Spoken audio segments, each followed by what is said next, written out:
Hi hello. നമുക്കിന്നൊരു mushroom കറി ആയാലോ? കുറച്ച് മഷ്റൂം കിട്ടിയിട്ടുണ്ടായിരുന്നേ. അപ്പോൾ ആദ്യം നമുക്ക് ചീനച്ചട്ടിയിൽ കുറച്ച് വെള്ളവും വെച്ചിട്ട് ഉപ്പും മഞ്ഞൾപ്പൊടി ഇട്ടിട്ട് അതൊന്ന് വേവിച്ചെടുക്കാവേ. അപ്പോഴത്തേക്ക് കുറച്ച് സവാളയും ഇഞ്ചി വെളുത്തുള്ളി പച്ചമുളക് ചതച്ചതും തക്കാളി അരിഞ്ഞെടുക്കാം. പിന്നെ വേറൊരു പാനിൽ കുറച്ച് വെളിച്ചെണ്ണ ഒഴിച്ച് കടുക് ഇട്ടിട്ട് അതൊന്ന് പൊട്ടട്ടെ.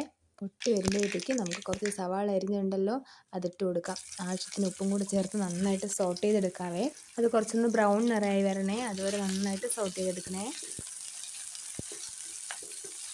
അങ്ങനെ സവാള ഒന്ന് നിറമാറി വരുമ്പോഴത്തേക്ക് നമുക്ക് ഇഞ്ചി വെളുത്തുള്ളി പച്ചമുളകും കൂടെ ചേർത്ത് കൊടുക്കാവേ.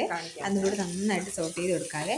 എൻ്റെ തൊട്ടടുത്ത ഒരാളുണ്ട്, മോളാണ്. രാവിലെ ഉറക്കണിട്ട് വന്നപ്പോഴും ഉമ്മച്ചി ഞാൻ ദോശ ഇടാന്ന് പറഞ്ഞിട്ട് ദോശ ഇടുന്നുണ്ട്. നന്നായിട്ട് അവൾ ദോശയൊക്കെ ചുടും, പാത്രം കഴുകിത്തരും. ഭയങ്കര ഇഷ്ടമാണ് ജോലിയൊക്കെ ചെയ്യാനായിട്ട്. അങ്ങനെ അവൾ ഇടയ്ക്ക് ഹെൽപ്പൊക്കെ ചെയ്യാറുണ്ട്. പിന്നെ വന്നിട്ട് നമുക്ക് കുറച്ച് കൂണേ ഉള്ളൂ, അതുകൊണ്ട് തന്നെ വളരെ കുറച്ച് മഞ്ഞൾപ്പൊടിയും കുറച്ച് ഗരം മസാലയും വേണം. പിന്നെ ഓരോ ടേബിൾ സ്പൂൺ വീതം മുളക് പൊടിയും മല്ലിപ്പൊടിയും വേണം.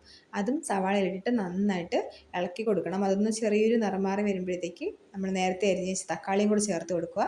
അത് ജസ്റ്റ് ഒന്ന് ഇളക്കി കൊടുക്കുക. പിന്നെ നേരത്തെ വേവിച്ച് വെച്ച കൂണും കൂടെ ചേർത്ത് കഴിഞ്ഞാൽ സെറ്റാണ്. വേറെ ആവശ്യത്തിന് ഉപ്പും കൂടെ വേണമെങ്കിൽ ഈ ഒരു സമയം ചേർത്ത് കൊടുക്കാം. പിന്നെ വെള്ളവും കൂടെ ഒഴിച്ച് ഒരല്പം കുറച്ച് വെള്ളം, കുറച്ചുകൂടെ ഒന്ന് സെറ്റായി, കറിയല്ലേ വേണ്ടത്. അപ്പോൾ അതൊന്നാകാൻ വേണ്ടി വെള്ളം കൂടെ ചേർത്താൽ അടിപൊളിയായിട്ടുള്ള കൂൺ കറി റെഡി ആയിട്ടുണ്ട്. നല്ല ഹെൽത്തിയും അതുപോലെ നല്ല അടിപൊളിയായിട്ടുള്ള ടേസ്റ്റി ആയിട്ടുള്ള സംഭവമാണ് ഈ കൂൺ എന്ന് പറയുന്നത്. അപ്പോൾ എല്ലാവരും ട്രൈ ചെയ്ത് നോക്കുക. Thank you for watching. Do subscribe.